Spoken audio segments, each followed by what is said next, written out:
So let's start now. As you know, this event has been organized by AISLi. AISLi is the Associazione Italiana Scuola di Lingue.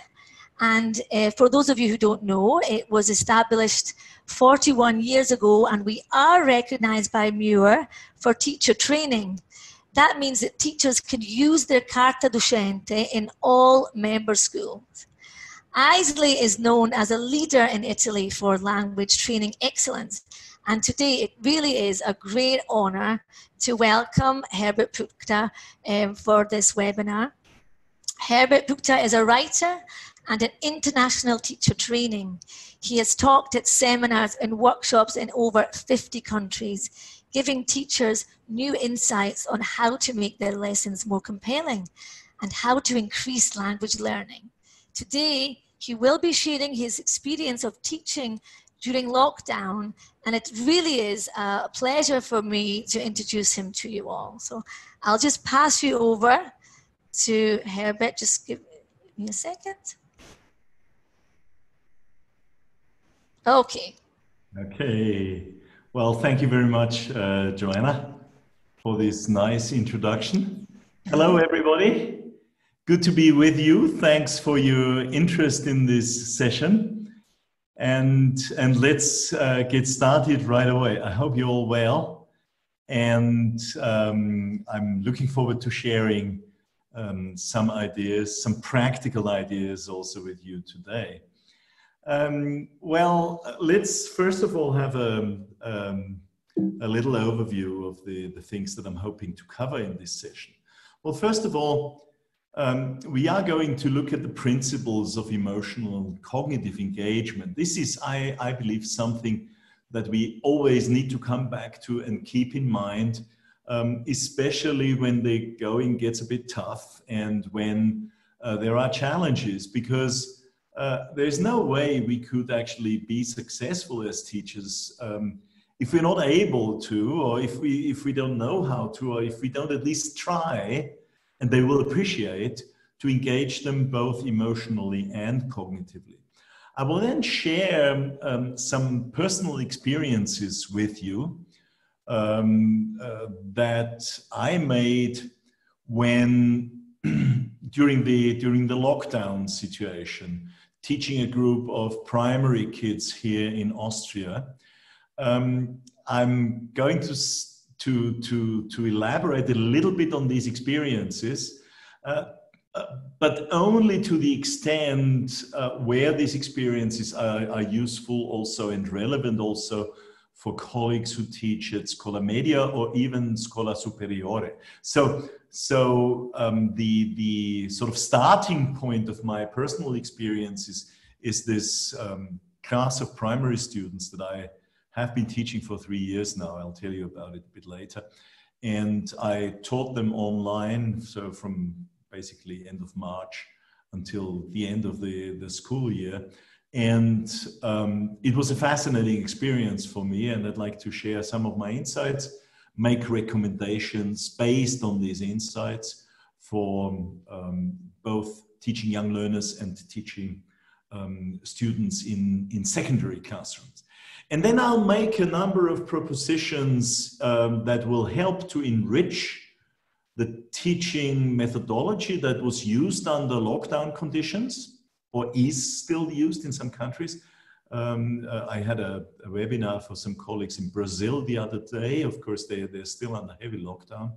And what we can learn from that, and how we can create what I believe is some dovetailing, some meaningful links between the situation now, the situation you will be faced with once you go back to the classroom, which I think is also on Monday in Italy, and the experiences we made in the recent or in the lockdown situation before the summer holidays. Let me first of all talk a little bit about principles of emotional and cognitive engagement. This, as we know, is not the proper strategy to engage students cognitively or emotionally. We know that if we tell our students what they have to do and ought to and must do or mustn't and ought not, I think this, as we know, very often this creates an effect of in one ear and out the other. And I don't know, somebody raised their hand. I have no way of dealing with it, but if there is a technical issue, please type it in the chat box, then hopefully we can sort out what the problems might be. Can everybody hear, or can you hear me all right and see the slides? Yes. Thank you, Maria. Thank you, Athena. Thank you. Yes, excellent. Thank you so much. Thank you. So this is not the right way, as we know, nor is this. And some of you have seen this already.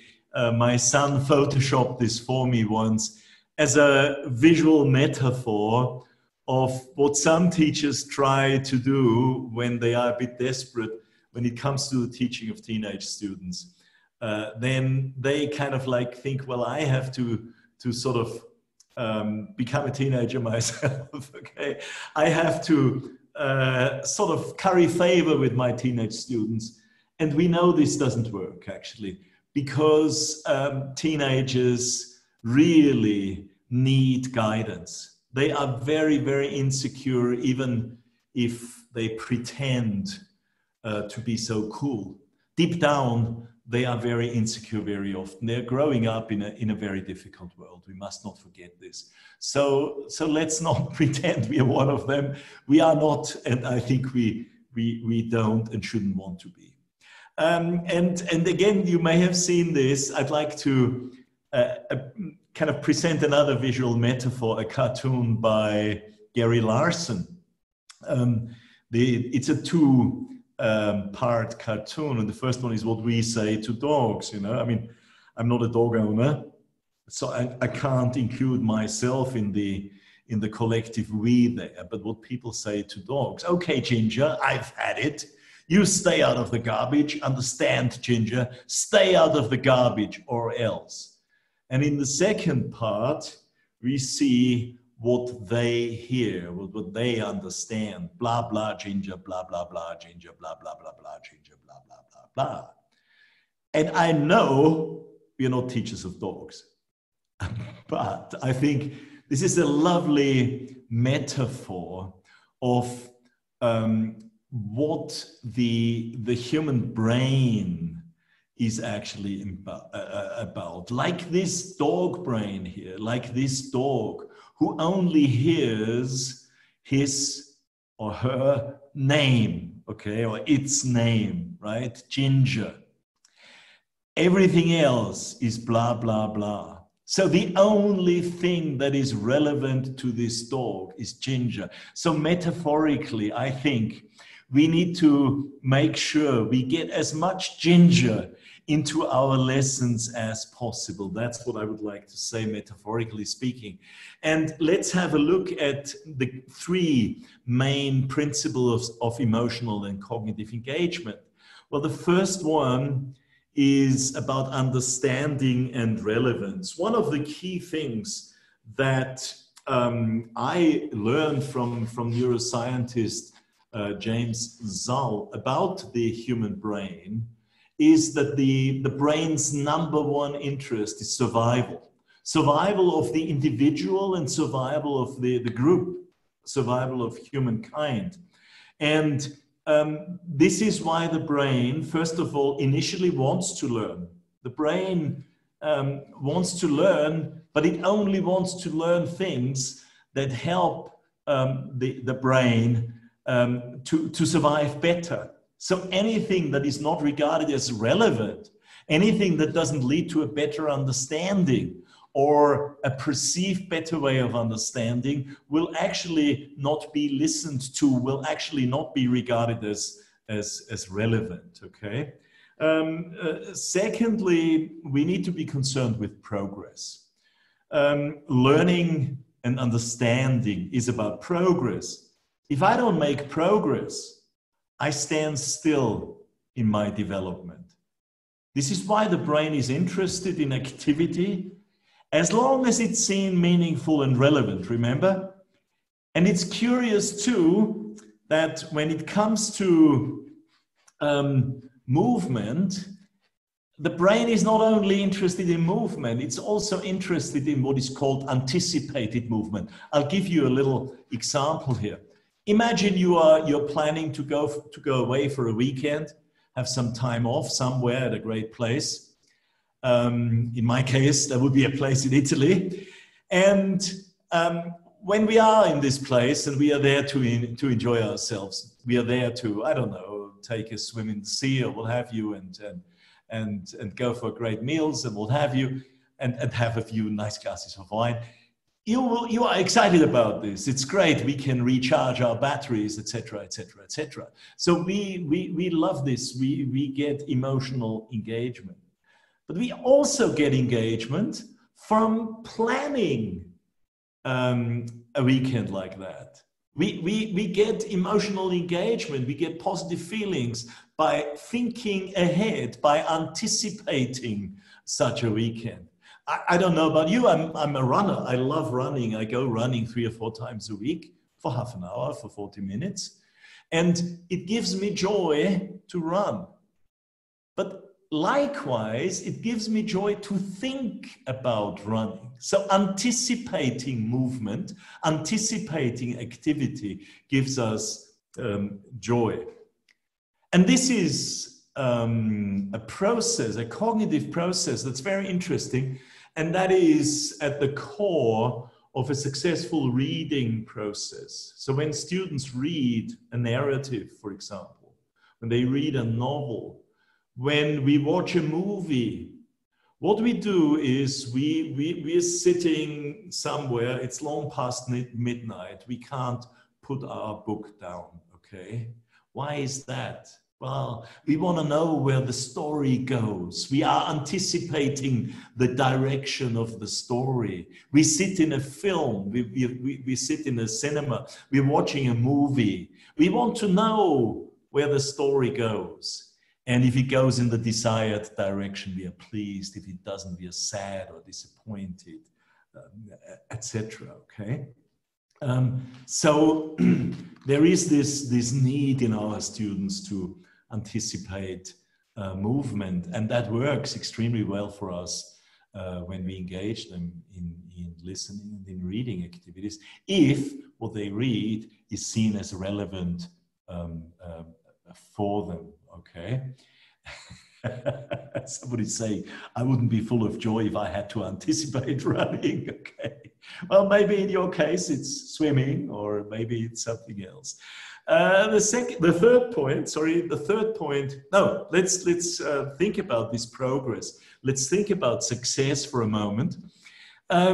Success, according to Earl Stevick, depends less on materials, techniques, and linguistic analysis, and more on what goes on inside and between the people in the classroom. And this is a quotation that I love. This is really a quotation I love, and I am a materials writer, I am a course book writer, as you know, but he is so right, Earl Stevick, isn't he? That what is a lot more important than materials and the techniques we use in the classroom and our own linguistic expertise is actually what happens inside of our students and between the students, between the people, the students and us, the people in the classroom. And this is another quotation about success. I love this. And you will be surprised when I tell you who it comes from. Success is no accident, this person says. It's hard work, perseverance, learning, studying, sacrifice, and most of all, love of what we are doing or learning to do. I think it's a beautiful quotation. It also shows that learning and success depends so much on our students' passion. We cannot force anybody to be successful. We can try and motivate them, but the final decision is yours. Bianca, fantastic. It was Pelé, actually, Edson Arantes do Nascimento. Pelé, as he's well known all over the world, the famous footballer. Again, when you look at this quotation, and it's surprising, this comes from to me, a world-class footballer. Well, he actually says, you know, it's neither just about studying and thinking and love of learning. It is also about emotional things, that love of what you're doing, love of learning, and not just learning, studying, perseverance. So we need both emotional engagement and cognitive engagement. This was not always regarded as something, this sort of activation of both the cognitive and the emotional engagement was not always regarded as extremely important. And in fact, in the world of academia, emotions are not always regarded very highly. And this goes back to a time 2,400 years ago, basically, the ancient Greeks. This is a quotation that comes from Aristotle. Human reason is the most godlike part of human nature. A life guided by human reason is superior to any other. For man, woman didn't exist in those days. For man, this is the life of reason, since the faculty of reason is the distinguishing characteristic of human beings. Okay, there you go. And here is what neuroscience have discovered, scientists have discovered, two of them, Lazarus and Lazarus, in one of their recent books, say many myths exist about emotions. One is that emotions are irrational and don't depend on thinking and reasoning. Actually, they say emotions and intelligence go hand in hand, which is why humans, highly intelligent beings, are such emotional animals. So, question is, of course, how can we do all this? How can we actually combine the two? The third key principle of emotional and cognitive engagement is about ownership. And for some of us, this may be a little surprising because ownership is often seen in association with material things. I own a car, a flat, a house, a mobile phone, a laptop, or what have you. We don't normally think of owning language. But think about it this way. When we use language not only to exchange basic kinds of information. We do not just talk about what's the time and what platform does the train to Rome go from. We use language to express and communicate who we are, our identity, our feelings, our emotions, our thinking. So we use language actually to communicate what we are all about. And when you have shared with somebody an important thought you are having, then this thought is yours. So what you express through the language you are producing, you actually own.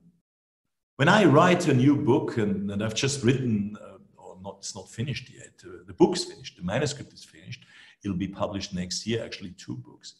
And you know, when a new book gets published, then when you see that somebody else is using one of your ideas, you're extremely happy. As long as they quote you. If they don't and they sell the idea as theirs, then you're hurt or you're even angry. So this is ownership. Copyright is an expression of this concept of ownership. And ownership is extremely important because if our students have the feeling, the sense that what they are communicating, what they are able to communicate in the new language is something they own, then this is the highest level of motivation we can go to. It's a wonderful feeling.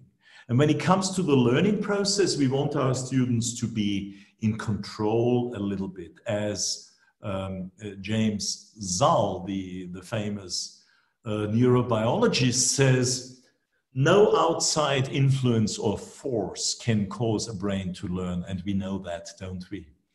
It'll decide on its own. Thus, one important rule for helping people learn is to help the learner feel they are in control. They can never be in total control, or only under very rare circumstances. Of course, we are the one who are the ones who are in control and have to be in control, but we can try and involve our students more and more in decision-making processes. We can actually help them to become a little bit more independent gradually, to gain more autonomy in their learning. And that is so important. I'll come back to this when I make very clear and practical suggestions. Let me now talk a little bit about my recent, or not so recent, starting in March until the end of the last school year, my online teaching experiences. About 3 years ago, or exactly 3 years ago, my grandson started going to school in a little Austrian village. We live basically up the road from the northern border between Italy and Austria, in the middle of nowhere, in the Styrian countryside. And so this is a photo of the area, and I don't know if you can see that, but they're right in the center of the photo here. You can see some houses, and one of them actually is the local primary school, state primary school. And the thought of my grandson going to this school was actually beautiful, because on the one hand, of course, growing up in such a rural area has certain advantages. There's probably less distraction, and you know, the environment, as we know, is also important, blah, blah, blah. But at the same time, I was well aware that he wouldn't get the greatest of all kind of input when it comes to the learning of English, okay? So I thought, well, I'll give it a try, and went to the school, the principal lady, and I asked her, I said, well, I have a suggestion to make. I would like to teach this first form, my grandson's class, 3 times a week, English. And I would do that for free, as long as you allow me to teach them 3 times a week, 3 hours a week, instead of the usual one, which sadly is the kind of staple diet at Austrian state primary schools. Anyway, my proposal was accepted, and I've been teaching this class for 3 years now, and I'm starting the 4th year on Monday, actually. I've been enjoying this process. I've been enjoying every minute of this process so far. An exciting learning experience for me. Of course, we all agree that 1 hour a week is nothing. 3 hours is not a lot, but 3 hours is more than 1 hour. So I had to be content with what was possible for me. It was fun for both me and also the kids. It seemed they seemed to love the lessons. These are not the kids. These are not photos from the kids. You know, we have to be very cautious these days. We can't just go into our classrooms, take photos of our kids and put them online. So these are actually agency photos. And their level in all the skills was actually remarkable high. or is now remarkably high, given I've only had a chance to teach them 3 hours a week. And what's more, I keep getting, you know, in this rural environment, you meet parents when you go for walks.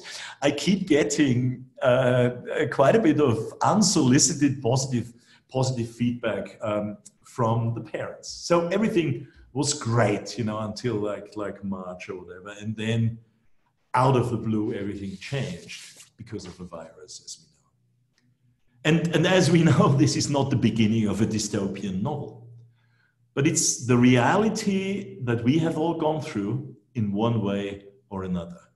While, of course, my classroom experiences during the lockdown, they may well have been very different from yours, what we do have in common most probably is that the coronavirus induced changes and the need to move the teaching and learning from the classroom to the online or home learning environment has been and was a shock and a shocking reality for many teachers and probably for you too.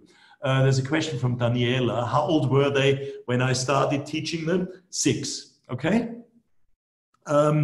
So there is another point I'd like you to consider.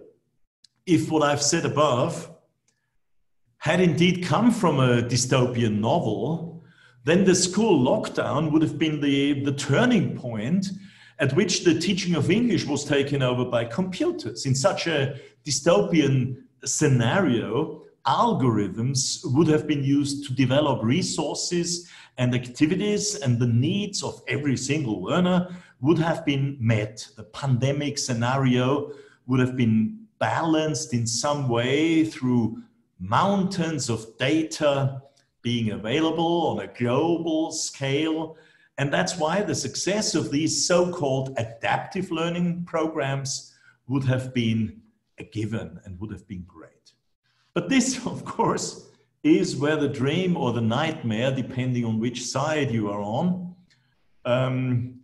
ends, okay? Let's not forget that several years ago already, some publishing houses claimed that adaptive learning systems, you know, were basically ready to enrich our teaching and raise the efficacy, that's the word that was used all the time, the efficacy of teaching and students learning to new heights, and would make teachers a little less important, if I may add that.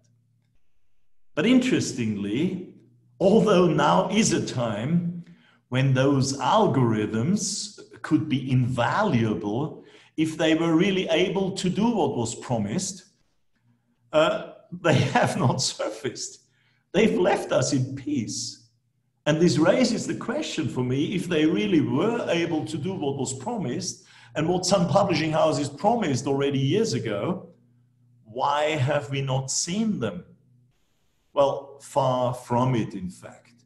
In this current situation, or in the situation during the lockdown, it became absolutely clear that educational managers, school owners, ministerial decision makers, and parents too have understood or have rediscovered how important good teaching is and how important good teachers are. And I have been in contact online with teachers the world over, really. And I've spoken to many, many colleagues. And I've noticed again how passionate they feel about teaching. And that many of them wouldn't want to work as anything else but a teacher. And they have rediscovered also, to a certain extent, something they've known for some time and frequently applied in their classrooms, or at least have realized intuitively and communicated intuitively to your teachers. Yes, Simona, good teaching is fundamental, okay? and the teacher's passion to teach is probably even more fundamental, I would say. You're absolutely right. I agree. Whether we teach online or we teach in the classroom, I think what we need to be aware of is that the joy that we can get from teaching children is somehow a way of creating joy in our students. And this is what we have to reconnect with. I mean, the last few months have been incredibly frustrating also for some of us. They have been incredibly challenging for some of us on many levels, on personal levels, on professional levels. And when the going gets tough, we sometimes forget about our initial mission and why we wanted to be teachers in the first place. Many of us wanted to make a difference to our students' lives, help them develop into responsible human beings, responsible adults one day. And I think this is a good time to share a quotation that comes from William Butler Yeats. Education is not the filling of a pail, a bucket. It's an old word for bucket. I don't know if you've come across this. But the lighting of a fire, okay? And this is where the journey started for myself as a teacher of that group of 9-year-olds.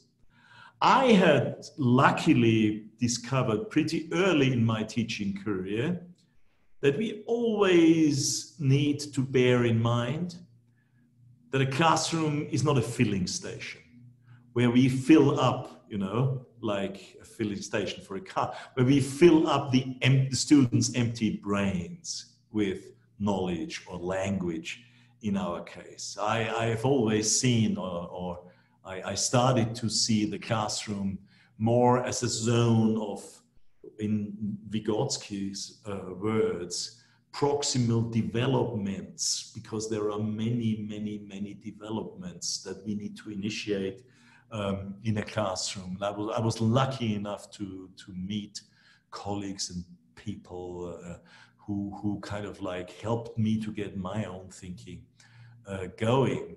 So as Vygotsky says, you know, what learners can do with, to remove the box here so I can see this slide, with help from the teacher today, they will be able to do independently tomorrow. And of course, proximal here is to be understood as close to success. So what we can do to guide them and help them so they have this success more and more. And the venerable linguist, Gordon Wells, actually adds to this that whenever people collaborate in an activity, each can assist the others and each can learn from the contributions of the others, reminding us of the importance of the socio-cultural dimension of learning, the interactions between the teacher and the students, and the interactions between and among the students. Okay, so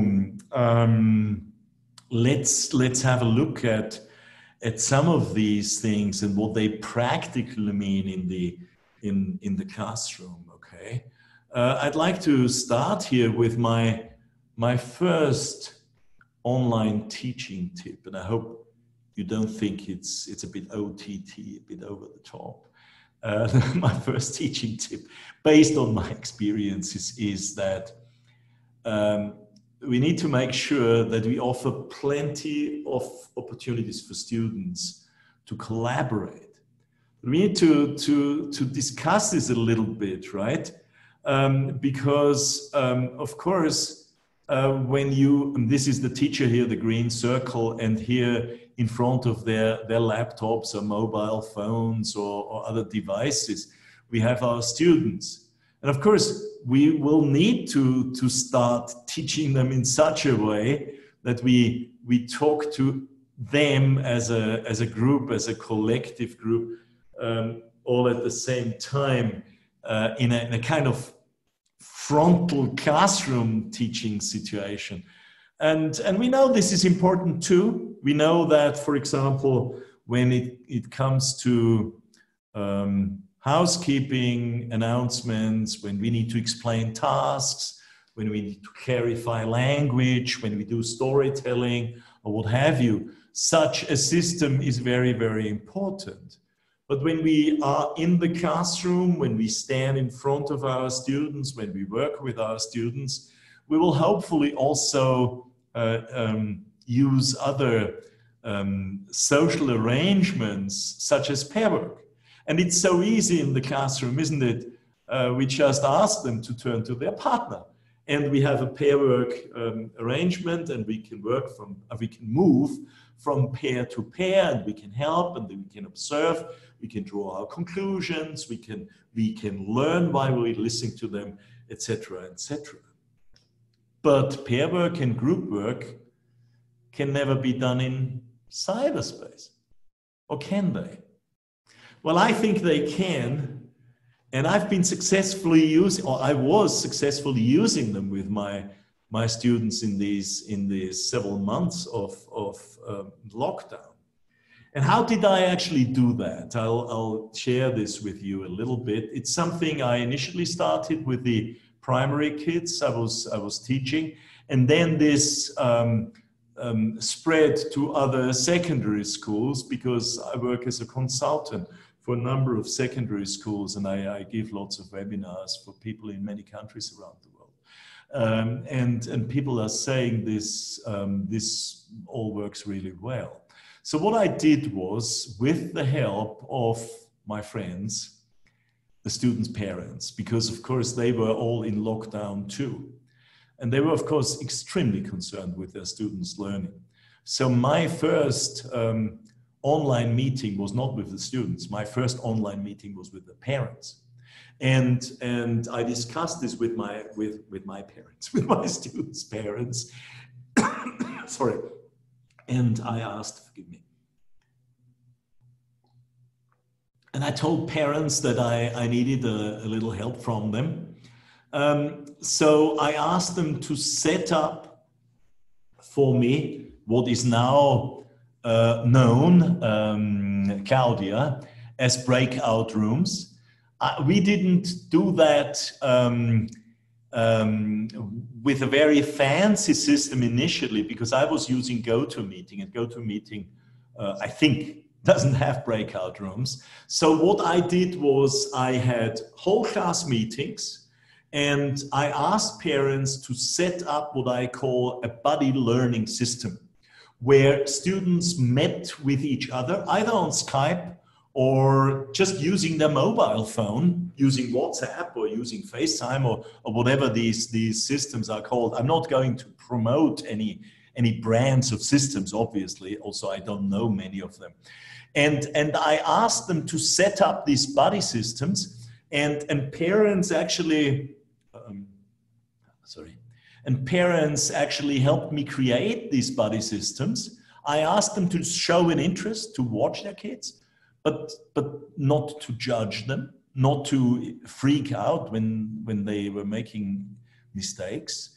And I had regular meetings, short meetings, sometimes with parents. So my aim was to have real good rapport with the parents. I found that extremely important.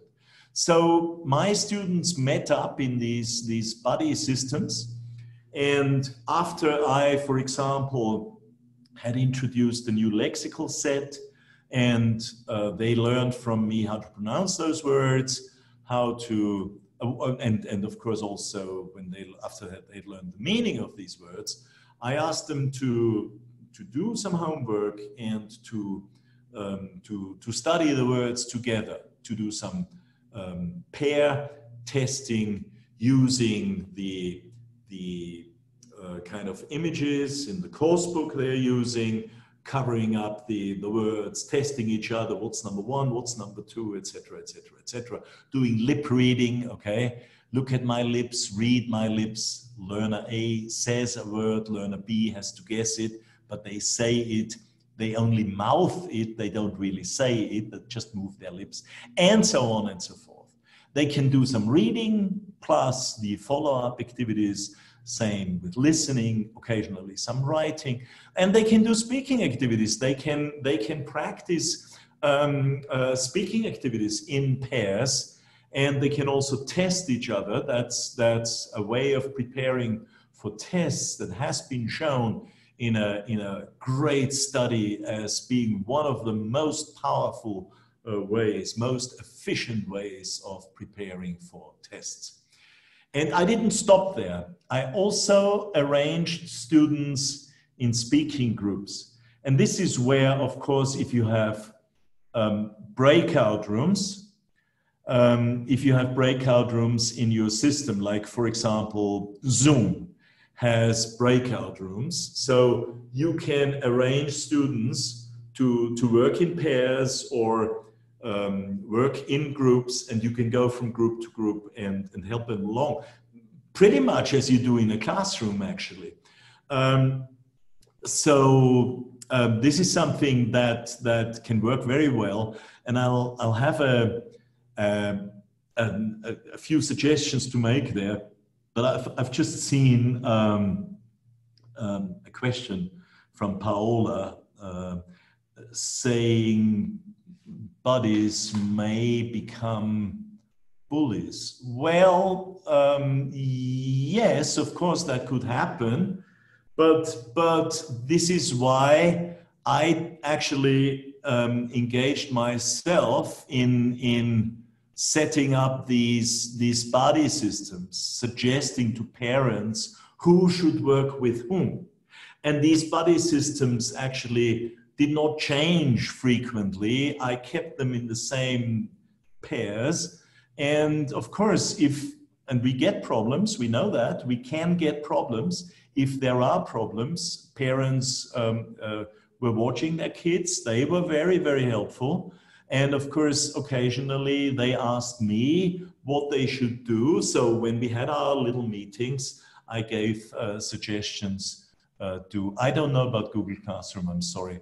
I really don't know. I don't know it, but there are several such systems where you have breakout rooms, actually. So the speaking groups, they followed a certain routine. Small talk, a speaking activity or a couple of speaking activities from the course book. You can do that.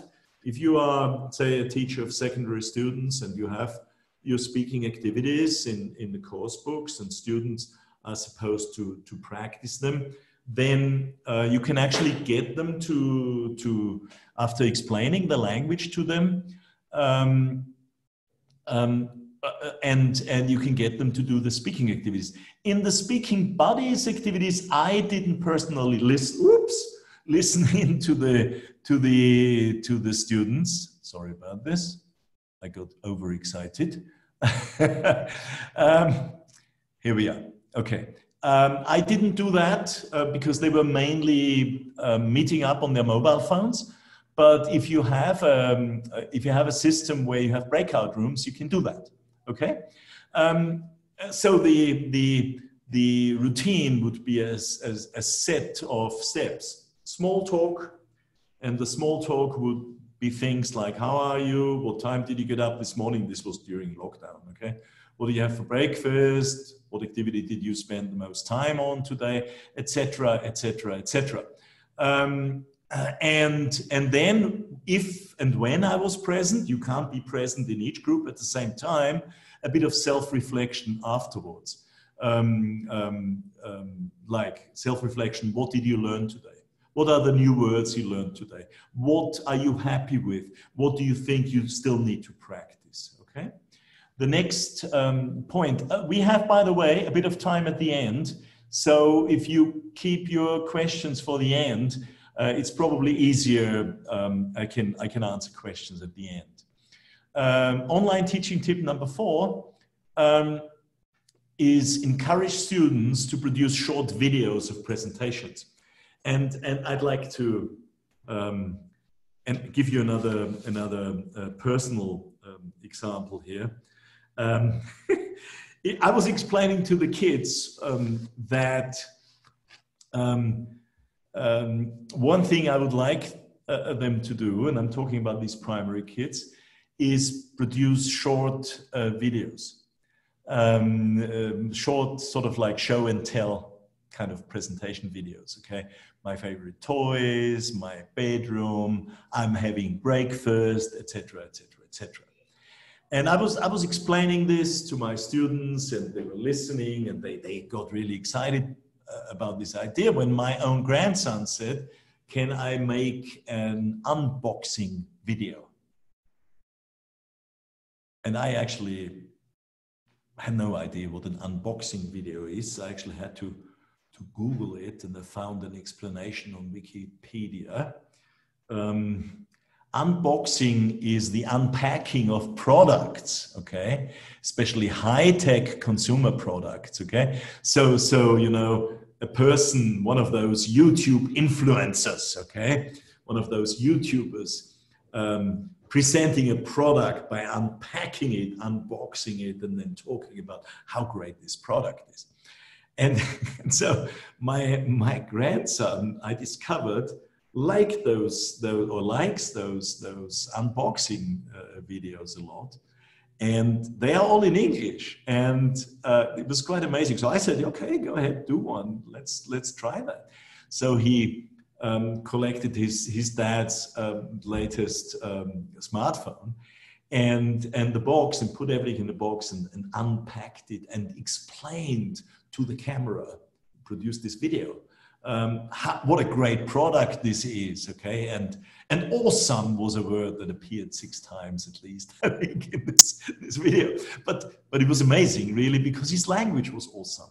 And it also shows that when kids watch certain things on YouTube, if they're really interested in them, if they find them relevant, then they can pick up quite a bit of language, actually.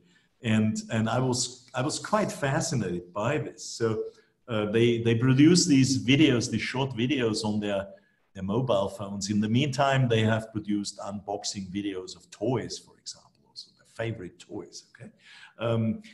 They produce them using their mobile phones, then they send them to me with the help of email, and then I present them to the group also. So this is really an idea that has helped me a lot. The next one, I need to hurry a bit so we get to the questions also. The German, she's the founder of what used to be called, or is called, theme-based interaction, Ruth Kohn. She always had one rule when working with groups. Störungen haben Vorrang in German. Interruptions have precedence. Okay, and this is something that I learned to appreciate when working online with my groups. So, for example, suddenly trying to imitate this, we had a cat's tail wagging in front of the camera at one child's place, and of course everybody said, there's a cat, and then I asked the kid to show the cat to the group, and a little chat followed, a very natural chat, and the students asked questions about this cat. We had a baby crying in the background. I think she was a boy, actually, a boy. So this baby boy was like 3 months old, and kids immediately said, can we see your baby brother? And then the mom came with the baby, she showed it. And both girls and boys were totally excited with little Louise is actually his name. And this triggered off quite a bit of real interest, okay?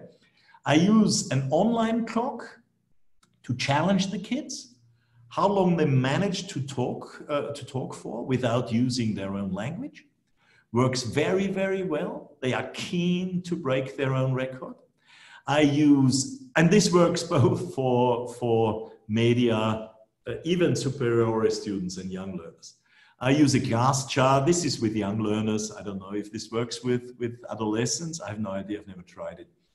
a glass jar and some pebbles to reward them when they say something very, very nice, when they say something funny, when they say a long, nice sentence or something, when a particularly shy child says something for the first time, I hold this glass jar in front of them and I drop a pebble. I drop a pebble there or a marble, and I tell them that when the jar is full, there will be a surprise for them. Of course, this surprise can be a story you tell them, the video you show them. It can be, you know, can be the promise that you're going to have an ice cream with them together.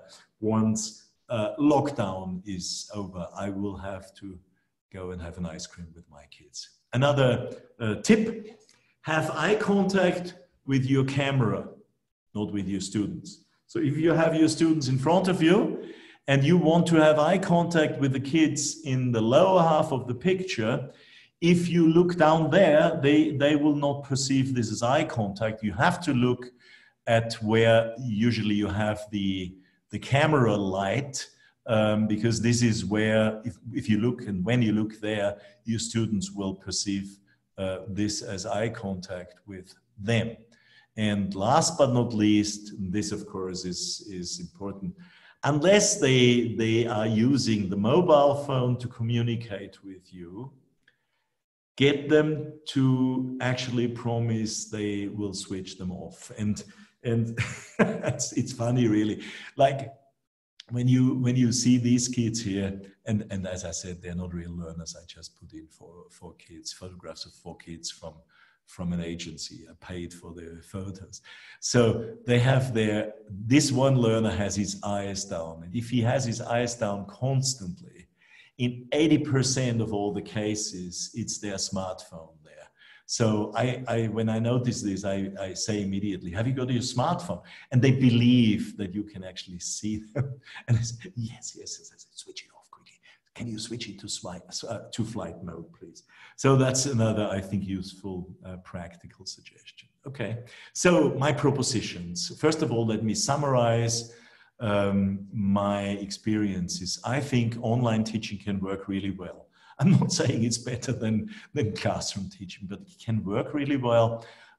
Some of my students have really made a big step forward. I've noticed that both in terms of learner independence and also language development. I have this theory, I discussed this with Jeremy Harmer the other day. I have this theory that when you have them online, although you don't really have them in front of you because they're miles away from you sometimes, but you can have them very close at the same time. This is the bizarre thing. So for some of my students, this has been very good. I've personally learned a lot from this in terms of digital learning, in terms of developing a methodology that I will continue to use in the classroom too. And this is what I would like to look at together with you now. So proposition number 1, make sure you use synchronized and asynchronized online learning arrangements at the same time. And I will do that. I will continue doing that when I'm back in the classroom. So I'm sorry, I've gone a bit too far here. I will give students homework that they have to do with their learning buddies or with a group of students online. So not every homework will be like that, but there will be regular homework online where they need to meet up as pairs with their learning buddy.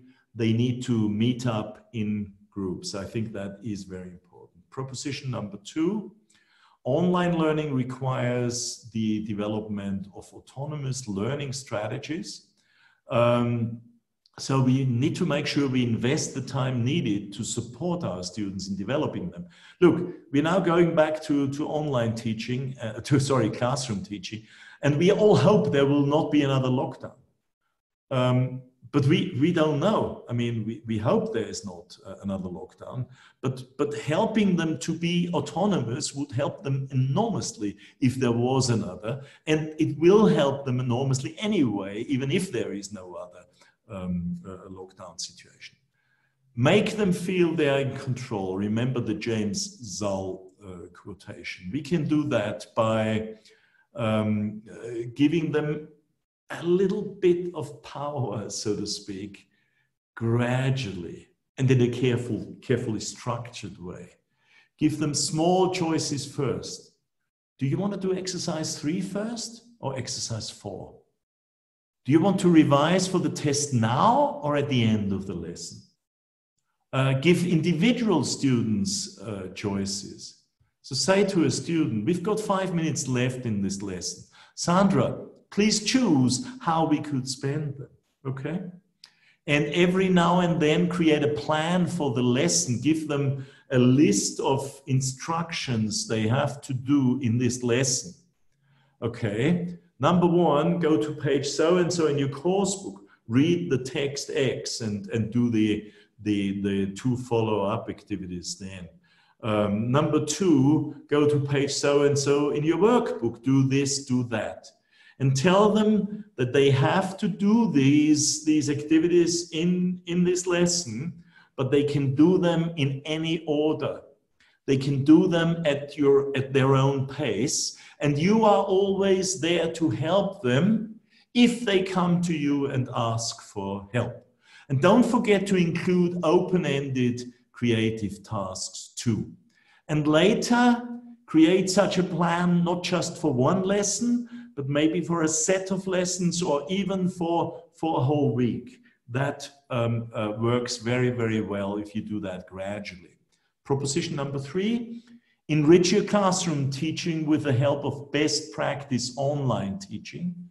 Create a buddy learning system. This is just a repeat of what I've said before. Get students to record short presentations, to send them to you, share them with the others then.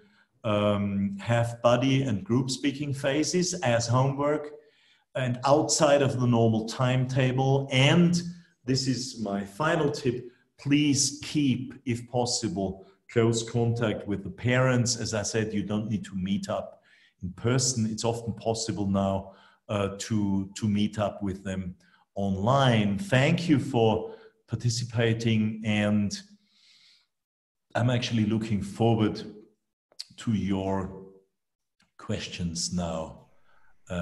Joanna? I have a question for you. Do you plan to involve parents in younger learning classes after lockdown? Definitely. This is something that I will not give up. This is, and it's just, short meetings in the evening online. You don't need to take a long time, but they have questions, you have questions, you have suggestions, and this is wonderful to share those things.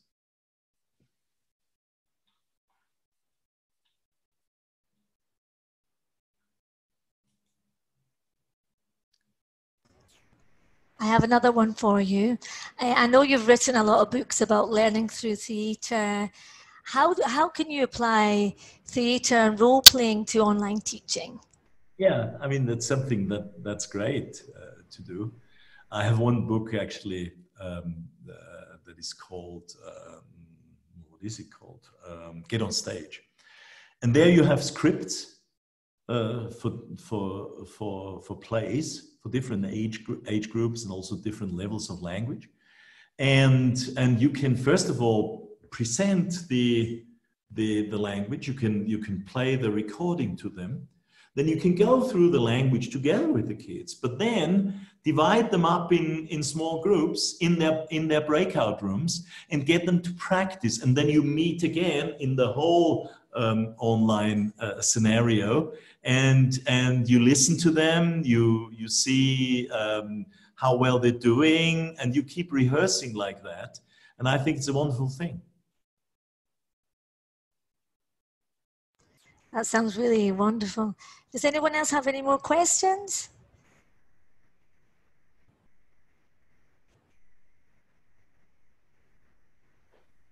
I see that some of you have actually been asking about the certificate of attendance.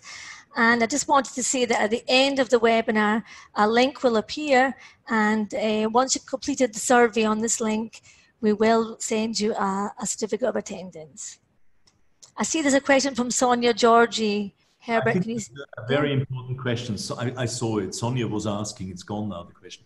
But she was asking how we can make sure that if for whatever reason the parents are actually not sort of there, or the parents, they don't get help from their parents, how can we make sure that they're really working independently?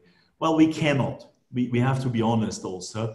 It's not always possible, but if and when we have good rapport with our students, we can talk to them pretty openly. I have seen that if we talk to them very honestly and say, look, how is it going? Are you managing to actually work with your learning partner, with your buddy? Or is it difficult? Do you maybe just have a chat in Italian in this case? Or how can I help you? Do you need any help? Then quite often we can get an honest answer from our students. And you have to do this in Italian maybe. And then maybe help them and be the fly on the wall, so to speak. Help them, you know, and be present a few times in their learning buddy system. So you lead them gradually. Again, think of the zone of proximal developments, what they can do with help from you today, they will be able to do without help from you tomorrow. Sylvia has asked on the question and answer box if you have any ideas of back to school activities for the first day of school for teenager students in class. She says, not online. Yes, well, that would be another seminar. I mean, one thing I do with my learners quite often is actually I say, well, think of your summer holidays and call out words that come to mind, words that are connected with happy moments from your holidays. So give me words, think of some happy moments from your holidays and call out these words, and I write them on the board, and then I say, well, can you just make sentences, or can we create a story together, or depending on the level of the students, can you look at these words and create stories with a partner, use some of the words, create stories, etc., etc., etc. I have a question from Bianca, and she said that you mentioned Vygotsky's zone of proximal development. She asked, do you apply the theory of multiple intelligence of Howard Gardner too when teaching online? And Yep. If yes, how? She's asking. Well, I mean, for me, basically what multiple intelligences boils down to is that we need to use a multiplicity of methods and appeal to all of our students' sensory systems, because the more kind of the richer our teaching as an experience for our students, the better they will be, they will remember, and the more engaged they will be. So, for example, with my young learners, I've also used quite a bit of TPR, total physical response activities. I've done songs with some of them. I have a book called Teaching Young Learners to Think, and I regularly use activities from that book also online. Parents got totally excited with these activities, and they've told me that sometimes they try and solve these activities also with their kids, and it's actually good fun to I think to work in with a multiplicity of methods and appeal to as many sensory channels as possible. I think that's all the questions so far. Herbert, I really, on behalf of AISLi, we really like to thank you. It's been absolutely wonderful. It really has. It's been a pleasure to have you. Some people are asking about if they can get a recording. Yes, there will be a recording for this. And yeah, I think we can close the webinar. Herbert, do you have anything else to add? Well, I would just like to say thank you to you, Joanna, for chairing this session and hosting this session. I'd like to thank AISLi for the invitation. And I'd like to thank you guys for your questions and for staying on to the end. I would like to also really, say from the bottom of my heart, I hope that this will be a good school year. Stay healthy. I hope your families will be healthy, and let's hope this will also be an enjoyable teaching situation, because teaching and learning can be enjoyable too. I know there are challenges, but we need to think positive, and I think we can do that. Thank you. There will be more AISLi workshops in the next few months. I would like to wish all you teachers good luck for Monday, and wish you all a lovely weekend. Thank you, Herbert. Thank you once again. Pleasure. Thank you. Bye. Bye-bye.